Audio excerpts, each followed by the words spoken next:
Hey y'all, my name's Bryant Young. And Derek Chaney. Here with the Decent Dads Podcast. Brand new episode. That's right. I know it's going to be a shocker, but we had another fabulous guest on the podcast today, Tim Hawley. Yeah, we had Tim. Tim's got a cool story. He's a super entrepreneurial guy and moved his family from California to the Midwest in search of a better place to raise his family, and has really gotten plugged in this community and talked about raising his three kids and you know, motivating his children, and told some stories and offered a bunch of dad hacks and advice. And frankly, I think people are going to take a lot away from this one, so get ready for a good one. Oh yeah. I mean, some of my favorite advice that he shared was just how he handled tantrums when they were little, and kind of still how he handles them to this day.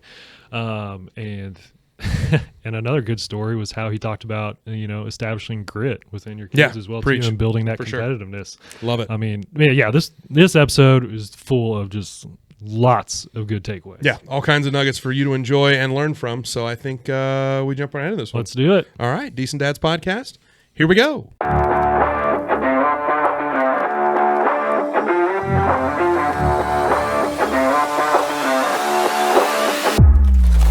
Welcome back to the Decent Dads Podcast. We're here to tell dad jokes, drink coffee, and build a community of dads navigating fatherhood together. I'm Bryant Young, fearless leader, co-host, girl dad, and your friendly local insurance agent based out of Springfield, Missouri.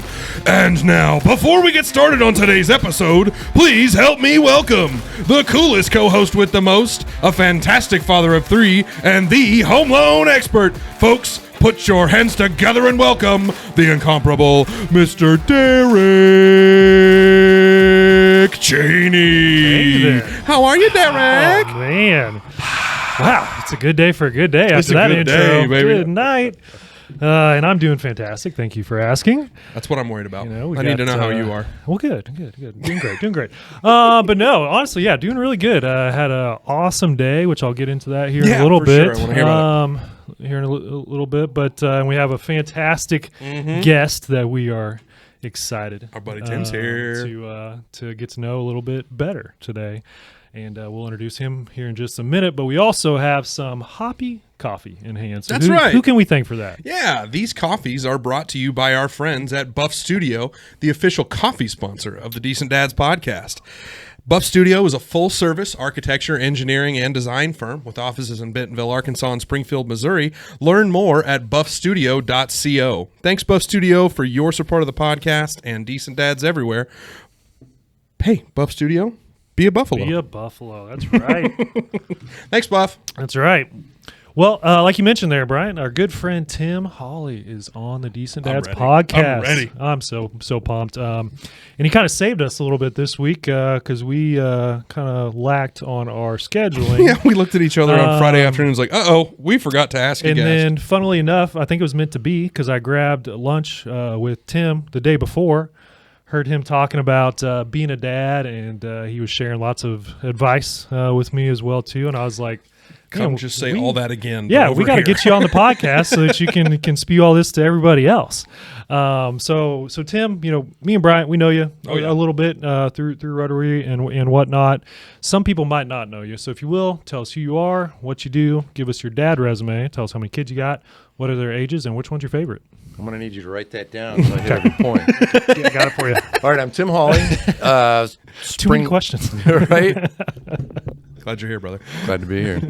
I'm a real estate agent, specializing in residential real estate. I moved here 15 years ago, and the reason really was because we decided that Springfield was the greatest place on earth to raise a family. Here, here.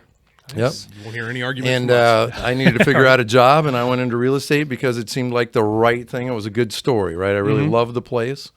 What was the other questions you had for me? Kids. Tell us about your family. Oh, kids. So my kids, when we moved here in 2010, were 6, 3, and newborn.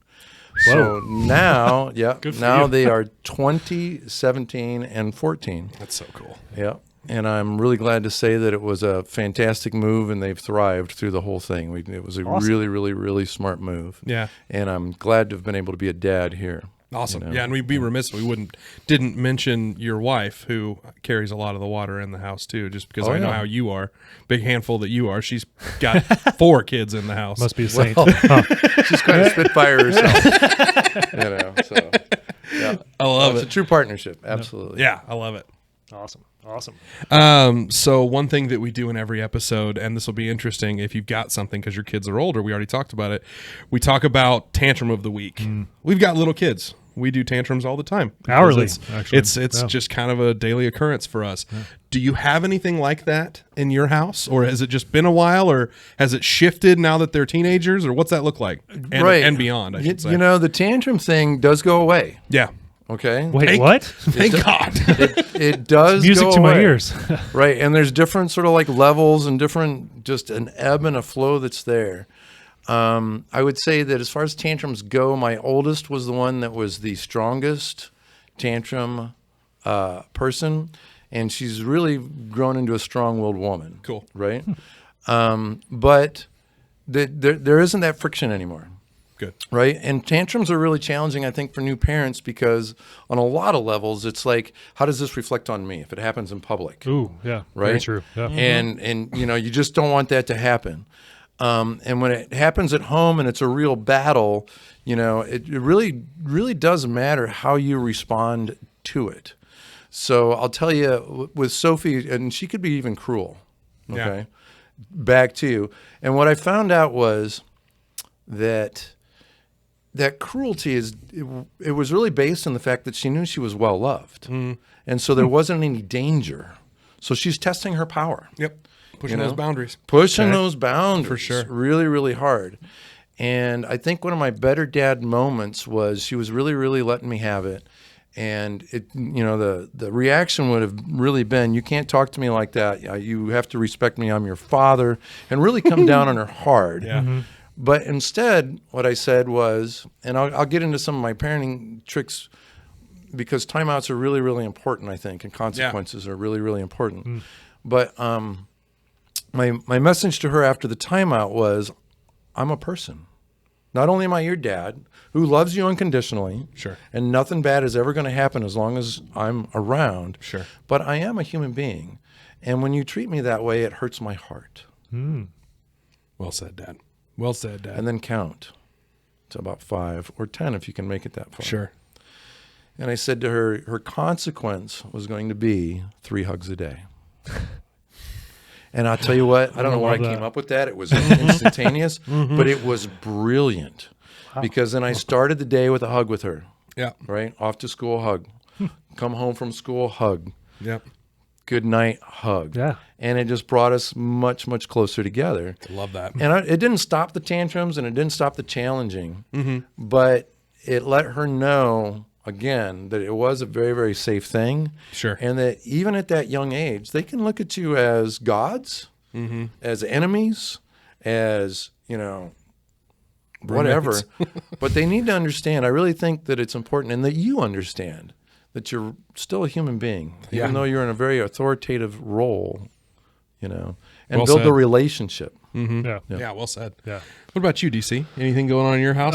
Yeah. We've had a few, and this one we kind of saw this one coming, I guess, because Liam started basketball, and and we saw it coming because he did t-ball back in the spring, and his little brother doesn't like it when older brother's playing, and he can't play, right? He just doesn't comprehend that. But it kind of turned into a funny story, anyways. So we have basketball practice the other day, and there's another little kid there that's the same age as Brody, and he's just over there just eating his snacks and playing with his toys, not running around or nothing. Happy as a clam. And I'm like, man, this kid's really good. And then there's Brody, again, same age, and he is none of that, just being crazy, running around, which, again, the practices are at the Y, so we let him, burn some energy anyways, not a big deal. But anyways, during the basketball practice, I was out there playing defense on these 4-year-olds, locking them down, swatting them. Yeah, locking them down. And Brody really wanted to get out there. And so I'm trying to help the coach out, and Allie's wearing Lily, and so Brody, who's out there on the court too, she runs out there. She's like, Brody, you can't be out here. And so he just drops to the ground, throws the traditional tantrum, right? Flailing and everything. And she's like, come on, Brody, because she can't really like lean over to pick him up because she has another child attached to her. And so he would not get up. So she has to grab him by the ankle and drag him off the court. And so she goes over there to all the other parents, and she's like, "I'm so sorry, sorry, I ruined practice, all this stuff." And there's another mom there, and her little boy who's on Liam's team. He reminds me a lot of Brody, just with how he acts and stuff. And she looks at Allie, and she's like, "Thank you so much. That made me feel so good about myself." I'm not the only one. One of us. Allie told me that after practice, and I was like, "That is awesome." So yeah, so but it's funny. Yeah, for whatever reason, like he cannot stand it during practice. Watch his little brother or watch his big brother practice. Yeah, during games, perfectly fine. He'll sit there in the bleachers, watch the whole game, and be a good little. Well, he's kid, going to be a stud athlete because he's been watching his already athletic older brother do all of these things. Yeah. So by the time his first practice rolls around, he's going to be running literal and like mental circles around all the other kids. We'll see. I can't wait. It shows he understands the boundary between a game, the competition, and practice, which seems like play to him. It is right. playtime. Yeah. Yep. Yeah. 100%. It looks like play. Dad's out there. That's just right. Yeah. Why can't I be out there? Dad's out there, right? Yeah. But what about you? What are you dealing with? So it's funny. You were talking about how your kids change and seeing the mental side of the whole thing. Elsie, you guys made comment on my toenails today, as Elsie has painted my toenails this afternoon. Part of that was Elsie getting her fingernails done, but Mom wasn't around, so Dad helped paint the fingernails this afternoon. Not good at it. It looks about like what she did to my toes. It's a practice sport. Oh boy, it was not something I was ready for, but it was really funny to see her. I was really proud of her. She was getting frustrated while I was doing it because I kept telling her, "Else, you got to keep your hands on the table. Got to keep your hands on the table because if you move your hands and touch something, right, literally you're going to end up with it all over the place." Yeah. But I kept reminding her, and she was doing a really good job. You could see her like the little cogs turning in her head, like, "But I want to drink. But Dad told me that I can't move my hands. But I want to drink." And so like she was doing this the whole time. I was like, "Else, do you need something to drink?" "Yeah, I want to drink on my milk." "Okay, well, it's got a straw. Here, I'll pick it up and hand it to you." And as soon as I bring it to her mouth, she goes, "Wait." Confused. I could not get her head wrapped around it. But I was so proud of her. She didn't freak out. She didn't scream and cry. Good. She was just like, you could see the little cogs turning where she's like, "Okay, I can do this. He told me don't touch it, but I want to touch it." Yeah. But he said don't touch it, so I'm going to keep my hands here. It was just, was really, really fun. It was like kind of the anti-tantrum where you could see those see her brain going, and the steam wasn't quite coming out of her ears yet, but it was like, oh, wow, okay, you're processing things. I'm really excited to see what comes next. Yeah. Because normally it's "but I want my drink," and then we're slamming our hands on the ground, and it is what it is. Yeah. Well, it's funny today, our boys are actually staying with my parents tonight. And so me and Allie and Lily were by ourselves today. And so naturally all we talk about is our kids. And that's what we really talked about with Liam is he's really maturing. And like you're talking about with Elsie there, you can just see like he's starting to think through stuff, right? He's not having to like blow up because something didn't work out exactly how he wanted it to, or he didn't get the answer he wanted to. So yeah, seeing them mature like that is learning how to process it a little bit. It's really cool. Well, and we mature too as parents on how to deal with it, right? Oh, so true. Big lesson for me was it's time to leave the park. Let's go. And I had a mom come, and Tampton time, they don't want to leave, right? I had a mom come over to me and say, "We're leaving in 10 minutes. Give them a little pre-warning." And I was like, and I thought I was smart. Yeah. I mean, it just the clouds part comes through. Sure.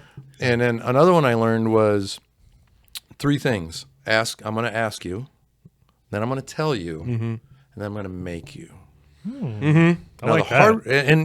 Just they can process that. They understand it, right? The hard part as a parent is to remember the ask. Sure. And don't go straight to the tell. And then also know that as they grow older, you're not going to want to make them.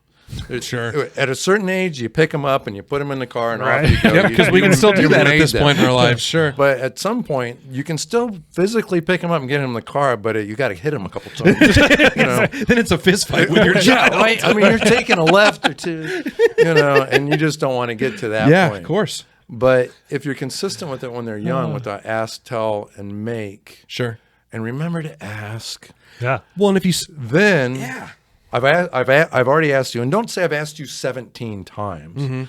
Ask them twice and say, I'm done asking. Now you're being told. Yeah. Because when you go to the 17 times thing, they just are like, it just turns off. Yeah, just Yeah, for that whatever makes reason, sense. that's a switch. Yeah. Well, and I think the more legwork you put in early on that, the less times, particularly later in life when your kids are a little older, you have to resort to the make, right? Like, because they are so conditioned for those first couple of steps that the make almost doesn't Well, they become know a it's thing gonna anymore. happen. Yeah. Right. They know how it's going to end. This is how it's Sure. going to end. We are going to leave the park and get in the car and go home. That's going to happen. Yeah, it's And as they get older, they know it's going to happen, and they respect the ask. sure. Yeah. You know? That's nice. Yeah. Man, you've already gave us some good dad advice and dad hack. Dad hack alert! Already. Perfect. I mean, I can think of two already that you mentioned. Do you have any more that you Anything want to else that share with stands us? out? I said I was going to talk about timeouts and consequences. Oh, yeah. there you Do go. that. I think the timeouts, I read a book called Positive Discipline. And the really main thing in there was like to recognize the fact that discipline isn't about punishment. It's about being a disciplined person, right? Sure. And just like us in our work, if we're disciplined and we do certain tasks, things go really, Good really things well happen. for Sure. work. Yeah. And it's about having good habits, right? So positive discipline, it's really easy. Like negative discipline is grounding them or corporal punishment of some sort, taking things away from them or making them go to their room in a timeout. Yeah. That's negative. Positive timeouts. What I learned was that their room is their safe place. Sure. So let it be a safe place, not a place they go when they're bad. Not in jail. Right? Sure. Right. It's not in good. jail. Yeah. Yep. Yeah. It's like a timeout is when I have kind of maybe lost it a little bit emotionally and they have definitely lost it emotionally. And now it's like it's time for us to time out. Sure. Take a break from each other and come back to this when we're both more, able to Calm. to communicate, right? So given a timeout too was 1 minute for every year. So if I've lost it completely and I'm going to take a timeout, I'm taking an hour timeout at this point. Sure. And guess what? That's great. Right? I feel really, really good about that. You know what? I am so mad. I'm giving myself a timeout. I'll be back in an hour. Perfect. Yeah, take that. Right? I'm stealing that. Yeah, right? Right? Yeah. I'm sorry, but I just cannot communicate the way I want to communicate right now. I'm going to take a, 59-minute timeout. Yeah, sure. And doing that with my kids too, like, it's a positive thing is like, we're just not communicating. You go to your corner, I'm going to go to my corner. And sometimes they won't go to their room, right? Now you could go to the ask, tell, make, but you've already done the tell, right? You have a timeout. So now you can make them, which isn't positive. It's not going to work. Or you can say, look, if you don't do your timeout, there's going to be a consequence. And I can't figure out that consequence right now because of the situation I'm in, but there will be a consequence. And I am so much a big believer in natural consequences too. But there will be a consequence, and either you'll come up with it or I'll come up with it, but there'll be a consequence for your actions. Sure. And then just move on, right? You don't have to do the timeout. You're done. If you ask your kid to come up with a consequence, they're going to come up with things that you would never do to them. It's going to be so much worse than you would ever think of. But you have to be really creative to come funny. up with consequences that are like natural consequences. What would make sense? Sure. Like for me, when like I said, make my kid hug me. That made so much perfect sense. You're not loving me the way that you should, and I want to have a more loving relationship, so we're going to hug 3 Gonna work times on a it, day, yeah. right? Hug it out. Yeah, so figuring out those consequences can be really, really hard, just to let you know. Yeah. But I think that that's a really good dad hack is like, you don't want it to be go to your room, you've been bad. You want it to be, you need to, say they're 5 years old, right? You need to take 5 minutes so that you can calm down. So why don't you go to your room and calm down? I'll go to my place and calm down, and we'll come back and talk about it. I love that. Yeah, I think that's awesome. So I fully recognize that what I'm about to say is actually a pet peeve of mine. Good.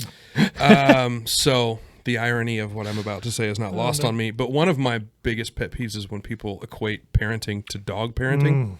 It drives me up the wall when we're talking about our kids.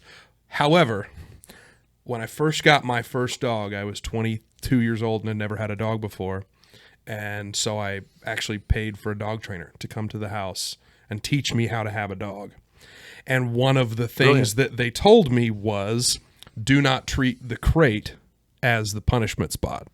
And so I hear that and immediately think, oh, don't treat the room, don't treat the crate. That's where they go to sleep. That's where they go to relax. That's where they go to feel safe.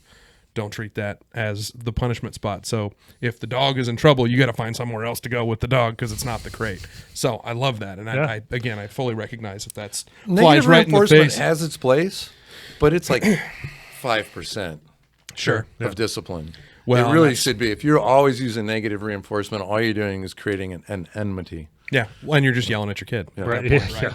Which is not going to help. And you need either. a trainer. Yeah, exactly. Well, and that's frankly that's why we like this podcast, because so often, like the mom that came up to you at the park, we've been treating this like a how to parent book for the last 2 years. Yeah. I mean, we have pulled so many, pieces of dad advice away from the guys that have sat in that chair. And I mean, there's probably 5 or 6 or 7 things that I use every single day that were things that were brought in from folks being in the room. So love that. Yeah. Mine, my dad hack is not super revelational, but it is what it is. Mine isn't either. Good. Okay, glad to hear that because I liked his and I don't like following it, but here we are. So I passing on those little tradition to your kids from your parents. I'm getting to do that right now.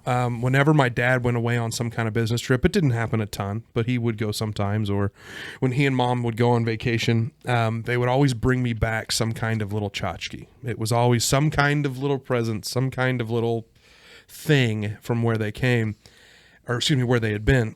And so I wanted to start doing that with Else, and I've done that the last several times I've been gone. And I brought Elsie back one of those cutesy little Nash t-shirts, and she got that t-shirt out of the bag, and I told her what the letters were. She could pick out the letters, but she can't read the word. And she's like, Nash. I was in Nashville, so it's Nash. Oh, Mommy, look, Nash! And she was so excited, and that just like that little bit of excitement just warmed my heart because that was something that my dad did for me. Yeah. And so just kind of finding those little traditions that your parents did for you and then passing that on to your kids, I love that. Hopefully in the future, that'll be something that Elsie does with her kids, and we can track that back all the way to Greg and Beth and potentially further back if their parents did that for them too. So I like those little tradition things, passing them on and kind of keeping them going. It's kind of fun. Or make your own traditions. I mean, or make your own, 100%. Yeah. Like we started a movie night, pizza night, special popcorn night, recently on Friday nights, and sweet, gets the boys so pumped up every Friday. They look forward to every Friday. But no, my dad hack. I want to know what special popcorn is. All it is popcorn, and then we have a box of like different types of candy, and they get to pick one type of candy, and they pour it in their popcorn, and then they eat the popcorn and the candy together. That's all. Love it. Yeah, that's perfect. Yeah, well, maybe that should be my dad hack. Done. But no, mine. I know we've mentioned it or talked about it several times on here, but I don't know if it's ever actually officially been a dad hack, and I utilized it kind of today/tonight. So we sent the boys again off to my parents. They've been there all day, staying the night with them, and we'll go pick them up tomorrow. Mm-hmm. And me and Allie, we just had a me and her day. So my dad hack is don't forget to date your wife, because we had some great conversations today, and at dinner, we asking each other, how you feeling, mentally, where's your headspace at, how's your love pot, all that stuff, and both of us were just in such a good spot after spending all day together, just basically us, because I think as parents, especially of young kids, I don't know, maybe Tim, you can talk about this more with older kids. I think it's super easy to neglect your wife or your spouse just because you kind of have the blinders on and are so focused on the kids, and they get all your attention and all your affection and all this stuff that you kind of forget about your spouse, and it's almost like you're living with roommates there. But yeah, so that's really my dad hack is, again, focus on your wife, date her. Definitely don't forget about her. So. For sure. I think that's extremely wise. Yeah. And I think as time goes by, too, I can't speak for everybody, but I've observed it so many times. Your wife gets so focused on the kids, especially once you get into school, and all the clubs and everything else. They're doing the driving, they're doing the organizing, they're doing the volunteering. My wife's life really became about the kids. And not saying that like I felt neglected or anything like that, but it's really, really important for the kids, for the husband and wife to have that be the primary relationship, for them to see that too. Sure. Set the example. If they see, you guys loving each other, that's how they learn how to love other people. Yeah. It really is. And if somebody gets too focused on their job or too focused on their volunteering or too focused on kids instead of the spousal relationship, right, they see that too. Yep. And I really think one of the greatest gifts that you can give your kids is to love your spouse and let them see it. Preach. Yeah. Well said. Yeah. Tim, I know that you had a conversation with Derek last week, and I also just did something I'm fascinated about, because when you already alluded to it, 15 years ago, you moved from California to the Midwest, and you had kids that they'd started school, but they weren't well into it at 6. So if you could talk to us about like raising kids on the coast versus raising kids in the Midwest, or your thought process on bringing them here. You don't have to necessarily go to White Springfield unless you just want to, but I'm just kind of curious about leaving the coast and coming to Southwest Missouri, kind of your reasoning for it. Sure. So, well, first of all, I was born and raised in Illinois, way out in the country. I had a fantastic childhood, dirt bikes, acres to ride them on. Cool. It really was be home at dinner time. I would ride my bicycle 15 miles up to one city. The closest city to where I lived was 3 miles away. My post office was 8 miles away. Gosh. So I really had this very, very, very free upbringing. We had 26 acres of woods and built forts, had bonfires and all this kind of a thing. Went to college at the University of Illinois. After that, I moved to Chicago, and I'd had enough of the Midwest. So it was either New York or L.A., and L.A. I could have a car, and I'm a car guy. So I just packed up my car and moved to L.A. just for the adventure of it. Yeah. And figured I'd be there for a couple of years and see how things turned out. Built a business, and I always wanted to be a dad. From the time I was like 12, I knew I wanted to get married and have kids. Cool. Yeah. But I had really, really high standards, I guess, or maybe I'm just hard to live with. I don't know which way to. Maybe a little bit of both. Yeah, maybe a little bit of both. It could be both. Yeah. But it took me a really, really long time to find the right person to settle down with, to want to start that family with. And I got married. I was 34 years old, and Dawn was in her late 20s, and we just had a blast the first 5 years of our marriage. And being on the West Coast, like I loved it. As a young man and a young married man, everything wine country, the ocean, skiing in the mountains, going down to San Diego. There's so much there. And but one day, Don said to me, "Hey, you told me you wanted to get married because you wanted to have kids. I'm kind of pushing, looking at 35." And you're supposed to have kids before then. What do you want to do? Sure. So we got pregnant that next Wednesday. Right? And don't threaten me with a good time, Don. It really, really was quick. It was when she said we should get pregnant, and we pulled the goalie, and we were boom pregnant. Do you promise? Yeah. And as soon as she told me she was pregnant, I was like, "Where do you want to live?" Because an urban setting like Los Angeles or Chicago was not going to work for me as a way of raising kids, given the childhood that I had and the freedom that I had. Because LA just isn't a place you can wander around, It just isn't. Yeah, no. And it doesn't matter how much money that you have. You can earn $10 million a year, and it doesn't change the geography that they have to deal with. Sure. And the social structure that they have to deal with, and the urban problems that your kids will have to deal with. Yeah. So well said. she was from the Northwest, and she's like, I'd like to move to Seattle or Portland, and I love golf, and I was thinking maybe South Carolina, something like that. Mm-hmm. And what it was we just started looking all over the country and sort of like pretending we lived there. And I found Table Rock Lake. Yep. And Sophie was about 2, and found out that Dawn had a cousin that lived in Springfield, Missouri, that owned a home on Table Rock Lake, and they said we could stay there, for vacation if we wanted to, take the boat out, all this kind of stuff. So we flew in, spent I think 10 days on Table Rock Lake, and I loved the lake, but I was like, I can't live here. Sure. It's all second homes, rental homes. Yeah. It's just not the kind of family community It's that not I'm a looking community. for. Sure. But that Springfield place, the more I read about it, 2 hospital systems, 5 universities, enough stuff like, we've got everything here with the Nature Center. Right. We've got a ballet. We've got a Philharmonic, all this kind of stuff in this small little town. Plus all the golf you could want. And all the golf you can want. Yeah. And surrounded by lakes. It's not just Table Rock Lake. Right. And I said, I think I could live there. Mm-hmm. And talking to her cousin more and more, and how happy they were. And what really impressed me was her cousin's kids. Cool. They were so fun. They were so polite. They were so well-mannered. They were just awesome people to hang out with. Cool. Her cousin is too, and her cousin's husband is too. But Yeah, kids, I was just so impressed. I was like, I want my kids to be like that. So that was really kind of like the that. thing That's that wonderful. that brought us Midwest here. manners, huh? And the more that I watched it, so Sophie was 2. We moved here when she was 6. So I watched it for 4 years, and I'm like watching the weather, and I'm like, Dawn, it's January 15th, and it's 65 degrees in Los Angeles, and it's 65 degrees in Springfield, Missouri. It's not that different, and it snows.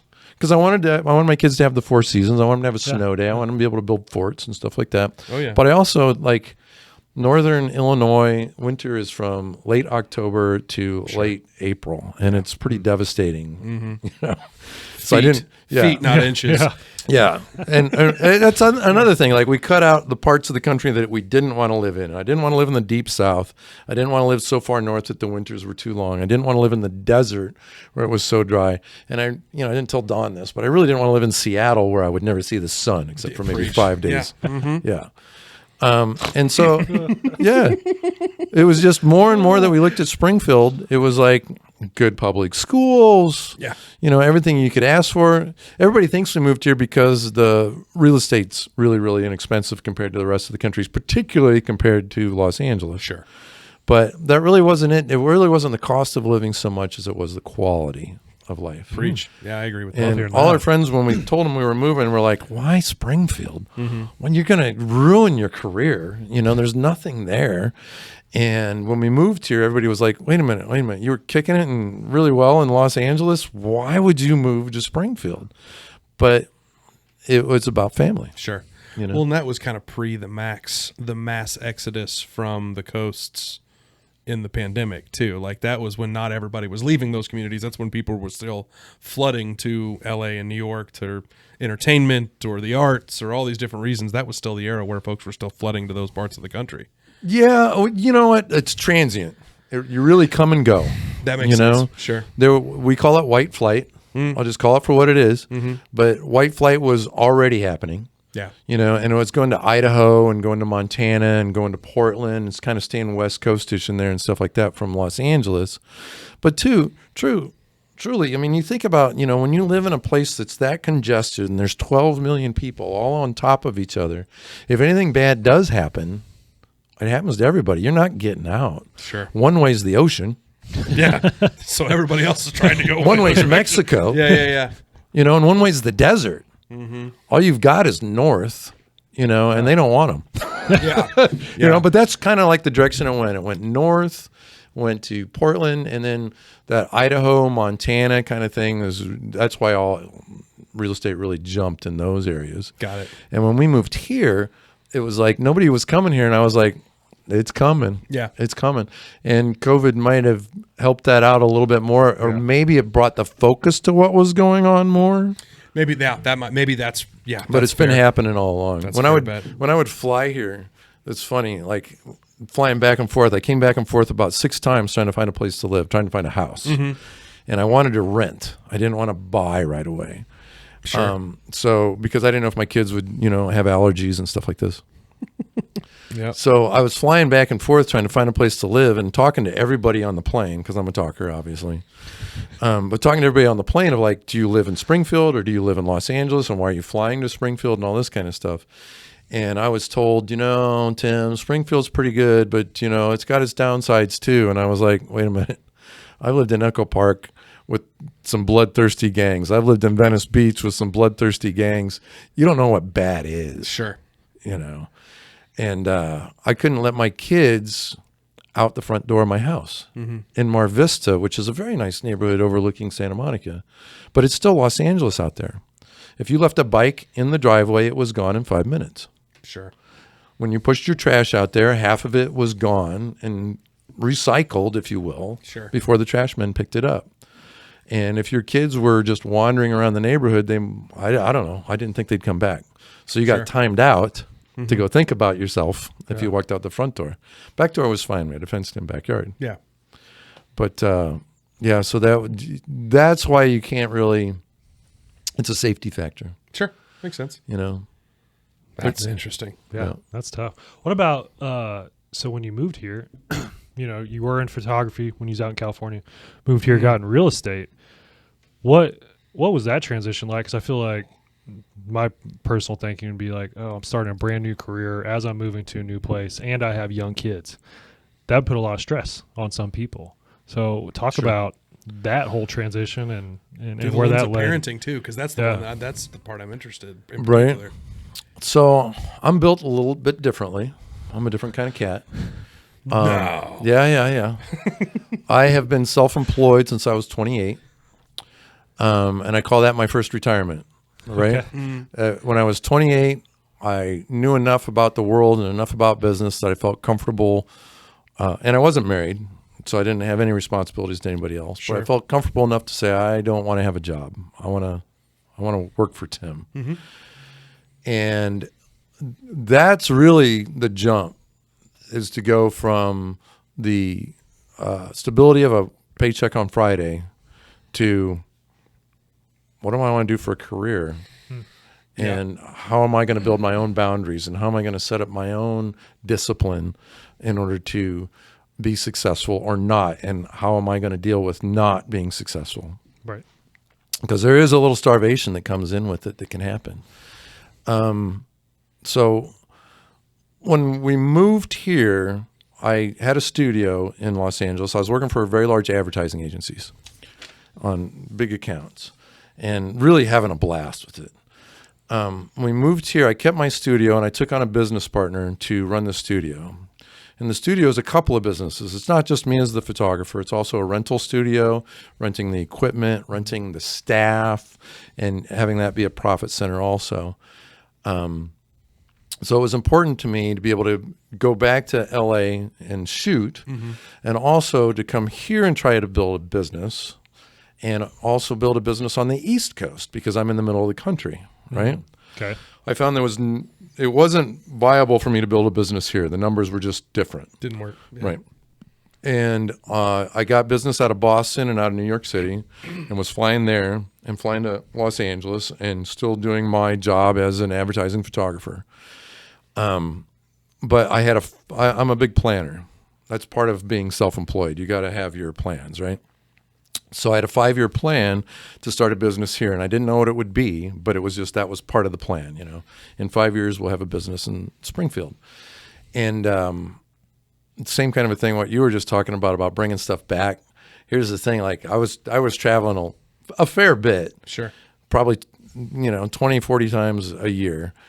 And I would come back, and the kids wouldn't even say hello to me. They just grab my bags and tear it apart to find out what's inside it. Right? What Dad bring home? What are the little gifties? What's going on? And they'd know it when they found it. This is for Lucas. Oh, this is for Liberty. Oh, this is mine. But it's kind of fun. But then what happened was it's funny because it's almost like, I don't really necessarily believe a lot in manifesting, but certainly you can direct your own life. Sure. Right? Yeah. And the phone with a camera in it made my job like just disappear. Yeah. The job there, or the career anyway, not necessarily my job, but the career that I always wanted, and the people that I really looked up to, and the career that I wanted to build to, it just evaporated because I was all about magazines and newspapers and billboard advertising, right? And they would build a campaign based on buying these ad spaces in these places. Do you guys read the newspaper? Yeah. Nope. Do you subscribe to any magazines? No magazines. Do you notice the billboards are now television screens? Yeah. Well Right? said.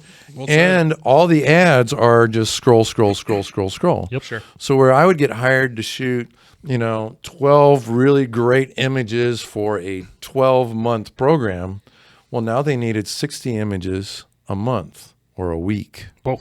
or a day. Yeah. And I was just like, It cheapened what you were doing. well, it does. Yeah. It does. I mean, where it's just a commodity, right?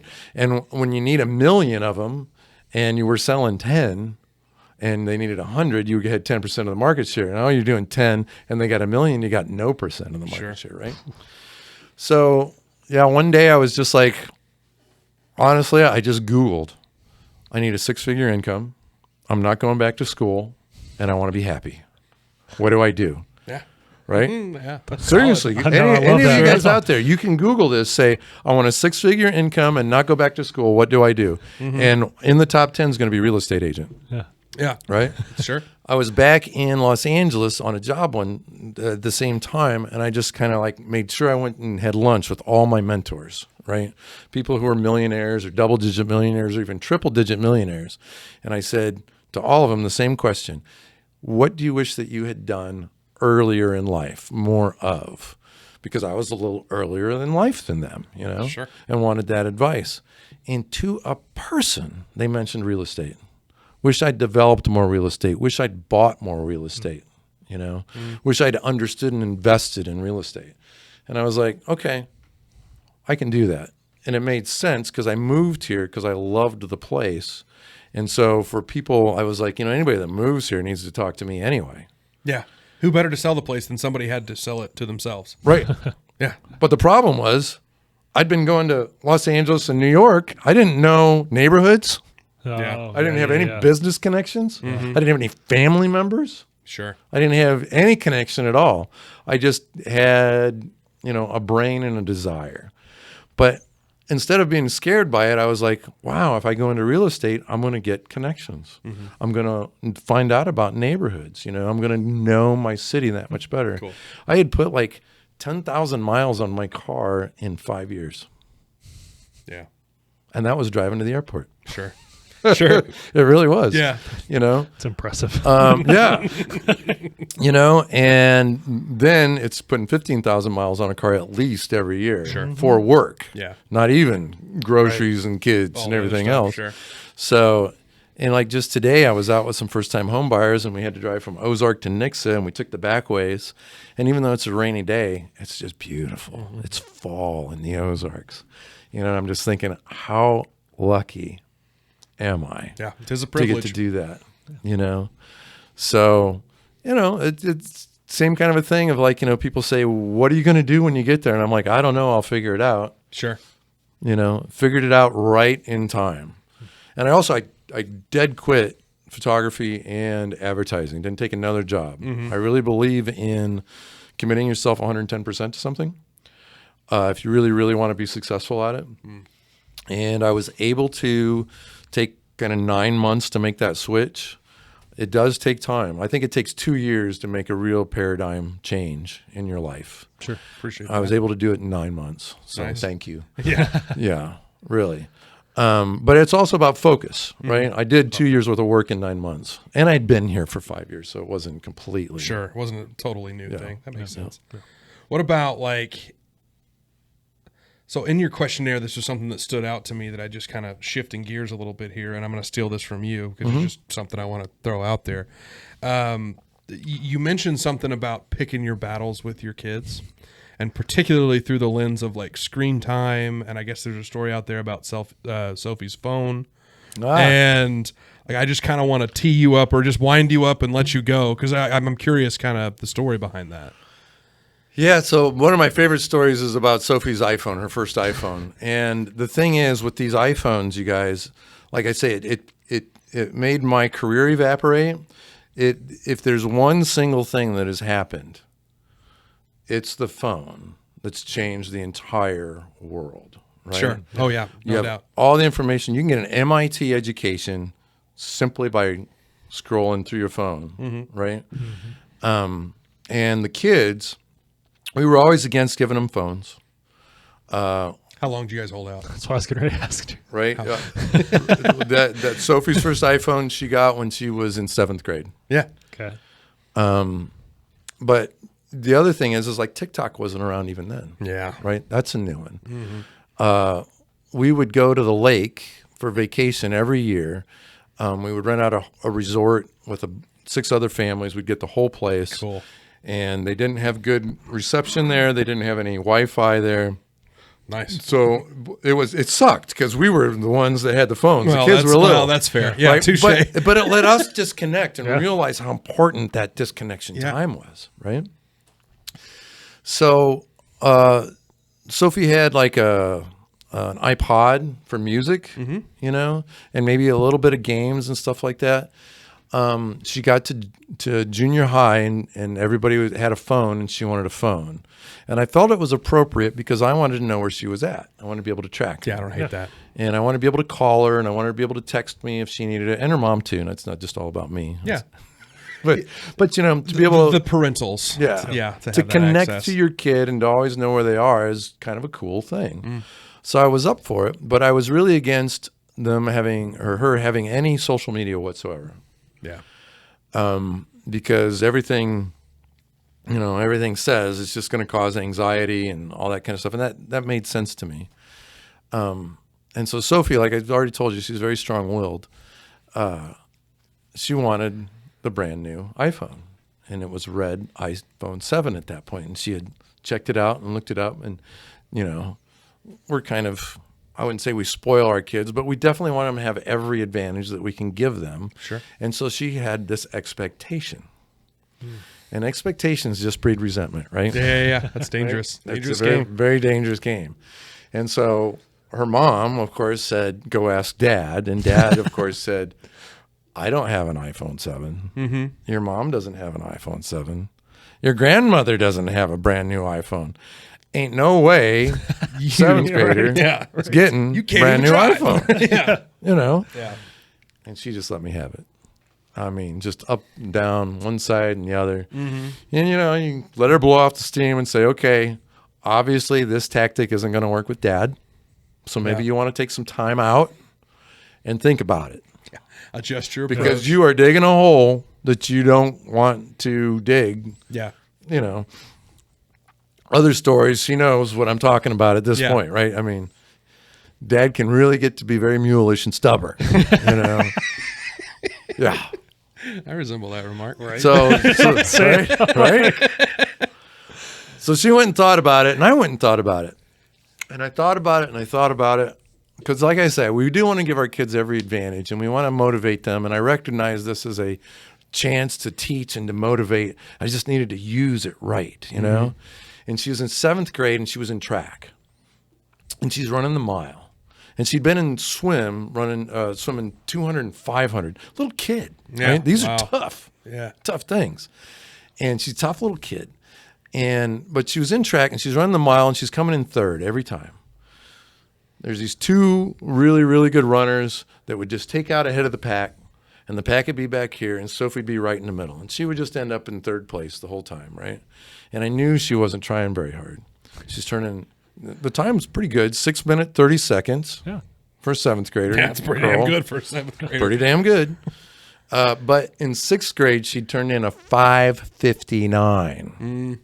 When they do that, you know, health fitness thing in the mile, and I was blown away. I called up the PE teacher. I was like, "Did you do this math right? Is this right?" And he's like, "Yeah." So I was a little bit on her with, you know, you're turning in 6:30s. I know you can run sub 6, and she's like, "Dad, it's fine." this is where I want to be. And she's not hugely competitive person. She doesn't need to win, but she wants to do better than people too. So, I mean, it just made sense with her psychology. So I was like, okay. So that's the backstory. So I'm sitting in my office thinking about it. She's sitting in her room thinking about it. And I'm like, at Pershing Middle School, there's this wall and it says the mile record for 7th graders. Right? Mm-hmm. I think it was like 5:46. It was set when I was in middle school. I know the girl who said it. Do you know the time? No, I don't. But I think right. if I'm thinking about the right person, 5:48. Yeah, I'd look it up if we had time and to go look at it. But anyway, I was like, she can run that. She's older. Mm-hmm. Her legs are longer. She's still just as fit as she ever was. She could get the record. Right. And then bing. I'm like, that's it. How unreasonable would it be for me to tell her to break a 30-year record or whatever it was? Get it, girl. Sure. Yeah. I mean, that'd just be completely unreasonable for a dad to force that on a kid, right? I mean, that's the dad I don't want to be. Sure. Overcoaching, asking too much. And so I was like, that's what I'm going to tell her. So timeout's over, and we come out of our corners back in the middle of the ring, and she's like, okay, you just tell me what I need to do. Just, you just I know you're going to give me a goal. Just tell me what it is. Tell me what it is. And I said, well, the thing is like, it's $1,000 phone to a little kid. Mm-hmm. It's just an unreasonable ask, and it would be just as unreasonable for me to ask you to break the record of the mile at Pershing. And she just let me have it. That is insane. You can't ask me to do that. That's just, it's all about you and what you want, whatever it was. And I was like, I think maybe we need to take another little time off. Yeah. But at least you see my perspective here, right? Mm-hmm. The unreasonableness of your ask would be the same as my unreasonably asking that of you. And she goes off, and I go back to my office, and my wife comes wandering in. What are you trying to pull? And I'm like, I think it makes sense. To me, this completely makes sense. And if she wants that bad, this is a great motivation. And my wife, by the way, is a runner. Mm. She's run a couple of marathons. She takes first place in her age group when she runs, 5Ks and 10Ks and half marathons and all that kind of stuff. Love it. Yeah. And I'm like, I can't coach her into it. I've tried to talk her into running faster in track. I just ain't got the motivational or the knowledge to do it. But honey, you do. Mm. You could tell her how to do it. And then it's up to her if she does or not. So she's like, well, you're pretty tough about all this stuff. And I'm like, well, it's $1,000. So, yeah. And this was 10, 12 years ago too. Right. $1,000 10 or 12 years ago. Right. I mean, it's a lot. So, and like I say, I didn't have one. I wasn't going to buy a new iPhone. I wear these things out. Yeah. I skipped 3, 4, 5 generations on this stuff. Mm-hmm. So she comes in and she's like, I've got 2 races left. And I was like, yeah. She's like, I don't think I can do it. I was like, well, whether you think you can or you think you can't, you're right. Probably right. Yeah, exactly. Yeah. So the next race comes up, and it's a blustery, wet, cold day. She's got a head cold. She goes out and runs a 6:30. So All City comes up Wednesday before. I say, well, Sophie, would you like to go to the track and just run some intervals? Because I talked to a friend of mine that runs. And I said, just run some intervals, and we can kind of just put together a strategy. It's your last chance. Mm-hmm. She's like, no. Okay. A half hour later, she comes in. She's all laced up. She's like, well, I guess we can go just run a few intervals. That's fine. So we go, and she runs the first quarter mile at 70 seconds. I can't do that. I've never been able to do that, right? And that was a warm-up. Yeah. And I said, okay, now what I want you to do is I want you to run another quarter mile and run it hard. I mean, really put your heart into this. You're warmed up. The grease is greased, is loosened. Just give it everything you got. She runs a quarter mile in 70 seconds, right? I was like, okay, that's great. Awesome. Now we're going to go home. We're going to run one more, and then we're going to go home. I want you to go run a quarter mile that you could run all day long, right? If you had to, you just go. 70 seconds. So I come and I say, look, you just ran 3/4 miles, each one of them exactly at 70 seconds. If you ran a mile at that pace, that'd be 4 minutes and 40 seconds. Right. You'd beat the record by a minute. Yeah, you got to by a mile. Sure. So all you got to do is just run your race different. You've got tons left in the tank at the end. You're just not using it.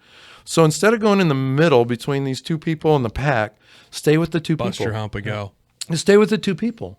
And when you come around that final turn, Bust don't it leave again. anything in the Yeah, tank. bust it again. Yeah, just let them have it. The big race day comes, right? And it's good weather. And she's in good health. And she wants this phone, you know? And I've told a couple of my friends what's going on, right? And we're just going to see, right? The gun goes off. The pack starts up. And by golly, she goes and sticks up with these first two people, you know? And they go around the track once. And they go around the track twice. And she's with these top two runners. And they go around the third time. And one of the runners drops off. They've never been challenged like they're being challenged now, you know? And one girl's like, I'm taking third place this time. This is crazy. Yeah. And the other girl's got heart. You know, she's not going to be beat. She's not been beaten the whole year. She's not going to be beat by this challenger coming out of nowhere. Mm-hmm. And they come around that final turn, and Sophie just kicks. And she's just looking down, and she's just pumping as hard as she can. And this other girl's doing the same thing. She's got a lot of heart. She's not letting go. Love that. They cross the finish line. Sophie never stops running. She runs across. She runs up into the stands. She runs up to me, and she goes, "Can I have that phone now?" And she beat the record by like 8 seconds. Oh, that's so cool, man. Yeah. God, I love it. It was that. the fastest the other girl ran. She did not win the race. She lost the race by 100th of a second. Are you serious? I mean, they That's so crossed cool. at the Oh my exact gosh. same time. They were just nuts. pounding it out. And later I asked her, I was like, I think you still had a little left in the tank. You ran up the stairs. Why? Yeah, you ran past at the same speed up to me. I think you had a little left in the tank. Why didn't you win the race? And she said, "Well, that wasn't what you told me to That wasn't do." the deal, Dad. Yeah, that wasn't the deal. Wasn't the deal. Deal's the deal. So my buddies are laughing at me. They're like, "That just cost you $1,000," and I'm like, "Best money I ever spent." 100%. Oh, absolutely. Yeah. And that kind of grit, you can't. I mean, they say you can't teach grit, but I don't necessarily agree with that. Oh, and can all you got to do is look definitely at that teach story. grit. You can definitely teach I grit. love that. Yeah. And you can role model grit. Cool. That's where it's at. Yeah. That's I'd see that with my oldest daughter and my middle daughter, right? My middle daughter's got just as much. Jeez, I mean, I will just tell stories the whole time. Yeah. So Sophie goes into cross country. Same stuff. You know, she's never winning a race. She's just running it. She's having fun. She's with her friends. She's in track. She's in cross country, right? This is 8th grade now. Final all-city race, right? First time that they've had a cross-country all-city in Springfield. Yeah. And the starter says that. Whoever wins this race is going in the history books. It's the first race ever. It's the inaugural winner. Bang. Guess who crosses the finish line first in this race? Atta girl. Sophia Rose Hawley. That's awesome. Right? And she hadn't won a race the whole season or even come close. I'm like, you got to Give 'em get that little motivation, just for baby. some motivation, right? A little carrot. Put it out Right. there. So her sister's 3 years younger than her, right? Her sister gets to middle school. She's not in track. She's been in swim. They both did swim since they were 5, so she's in shape. But she's not in track at all. She goes out for cross country, right? All city race comes up, right? Guess who wins the all city girls race? Liberty. Yeah. Because she's like, and I was like, oh my God, you're not even a track person. How did you win this race? And she's like, well, Sophie won it. So you can teach grit, Oh yeah. Yeah. right? You can. I love It's it. just the challenge and what their motivation is and where it's going to come from. Which makes complete Yeah. sense. Yeah. And I think siblings help with that too, because we're noticing that with the boys, like their competitive nature amongst each other, Yeah. right? And so it's like part of you that leads to a lot of fights, obviously, between the two, but at the same time too, it just breeds that competitiveness. So it's like, do you Well, want you to push it too far or not? It's Right. like it's kind of a fine line a little bit, but Sure. that's You got to realize that like the older one was robbed of their status when the younger one shows up. Right now they got to share. Yeah, Sure. Right. 100%. And the younger one, because I'm a younger one too, the younger one is always in competition with the older one, and they can't win. Yeah. Or it's very, very hard to win as a kid, as a little kid, particularly because just a year means a big difference. And they're never the first to do something, right? Yeah. Right. Yeah. So, but they want to. Yeah. Oh, yeah. They want to step up to it. Yeah. Interesting. Yeah, it's a good thought. Well, kind of the last section here that we like to kind of end on, Tim, is funny stories. So every dad has plenty of funny stories about their kids. You have 3 kids, so I'm sure you have plenty of stories with all 3 of them. So if you will, share some of your stories with us. I've talked a lot about Sophia and Liberty. My funniest kid is Lucas. Okay. And Perfect. he is hilarious. He is a joy to have around if you want to grow up with Robin Williams. Right? Yeah. Perfect. Yeah. I'm not mad at that at all. I say if Robin Williams and Richard Pryor could have a kid, it'd be my son Lucas. Yeah. Oh. And it's not easy at all, believe me. But it is funny. And he's like, man, when he was a little one, you try to take a family picture, he's always the guy, like, hey, Yeah, doing all the faces. doing all the faces, and it's like, just give me one straight shot. And he's like, hey. He's just so muggy. And I don't know, trying to teach him and parent him too is just, it's extra difficult because he's got so much personality and so set in his ways, and he's got these 2 strong-willed sisters that he's still kind of in competition with. Growing up with Lucas, man. One day, Dawn and I are out on the back patio, and I don't remember what we were doing, but we're just lounging on the back patio, and we've got these, big glass doors where you can see in the playroom, and he's in the playroom playing, and he loves Legos. Right, and we got a million Legos and bags of Legos and boxes of Legos. Yeah, and so I'm watching him, and he pulls out this Ziploc bag full of Legos, and he's probably, I don't know, maybe 3, 4, he's not 5 years old, and he unzips this bag of Legos and he dumps the Legos out and he puts the bag over his head. Oh shit! Oh shit! Yeah, as a space helmet or whatever, and instantly, it's the same size as his head. And I'm like, hey Dawn, look at this. And I'm laughing, And Dawn's like, she's jumping up, and I grab her by the hand. I'm like, no, this is a teaching moment. We can watch him. We're watching. He's okay. You got 3 minutes. You got 3 We're only at minutes. 1. He's fine. You've got I think that's 9 minutes to brain damage, but you got 3 minutes. Right. See, we're gonna count to 30 at least. Oh, shit. And she's pulling on me and pulling me, and I'm pulling back on her. And I'm like, all right, I'll go get him. And I go in there and open up the door, and he really is. He's just, he can't get it off his head, and I pull it off, and I'm like, and he's like, thank you, Daddy. What you doing, buddy? Hey. So, they say, it's funny because all the plastic bags in the world say, don't leave these around with little kids. Yeah. But you don't really think about it. Right. And it's funny too, is that idea of all the yelling and screaming and throwing and all the just hysteria that happens with raising kids. You get scared when it's quiet. Oh. Yeah, For it's sure. horrifying. Yeah, absolutely. It's about 5 seconds of quiet, and you're like, "What's going on?" Something's wrong. And the kids Definitely can't relax. upside Yeah. down in the toilet or something like that, right? Yeah. Yeah. And you go run to find out what it is, and that's what it is. They've done put a plastic bag over their head, Sure. and can't breathe. I heard somebody say the other day that if you ever can't find your kids, check the weird, super dangerous, unlikely places first. Yeah. Because if they're just hiding in their closet, they can stay there for as long as they need. But go check the pool first. Go check the laundry, the washer or dryer first to make sure they're not in there. What's the highest thing they can you're climb? talking about. Yeah. Exactly. Yeah. No, that's super interesting. It was quiet one time, and I'm like, "What's going on?" I was in the playroom, and I heard. Oh shit! What is that noise? I know that noise. That's a lighter. Oh, God. It's coming from the couch.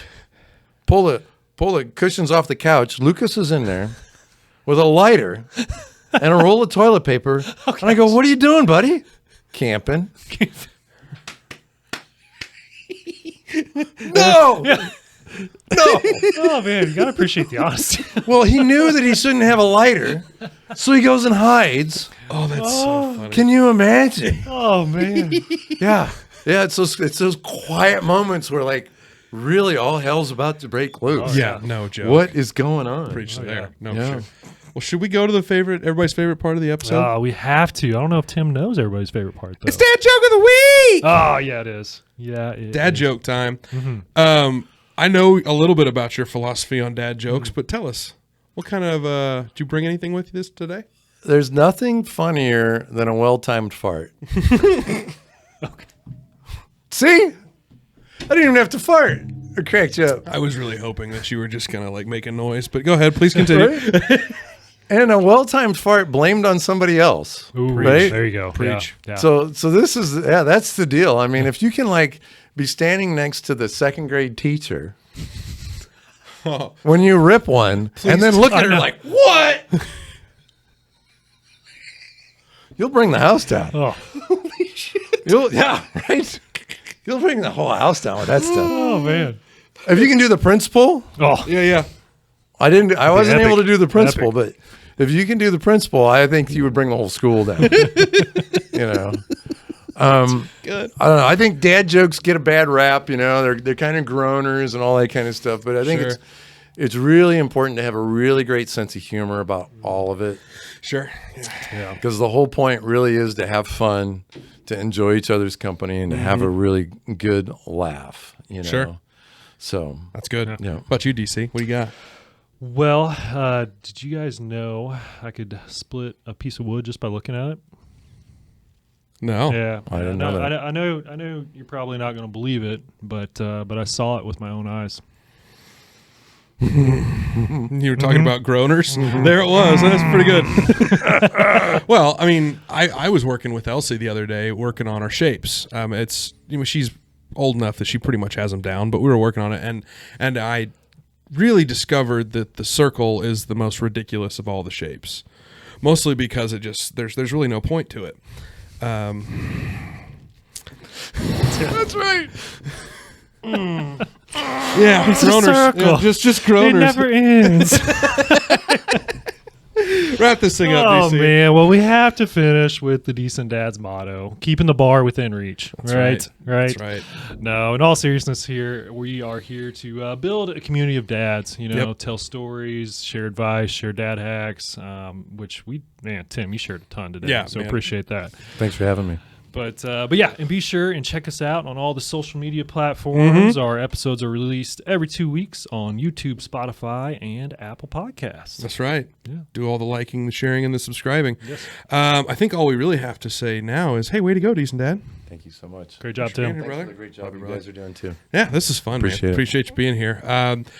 Unless anybody else has anything else they want to plug or talk about before we wrap this thing up, we'll bring it to a close. Anybody got anything? I got nothing. I'm good. Sir, thanks for being here, man. Yeah. Really Yep, appreciate appreciate it. Thanks for having me. We'll see you next time.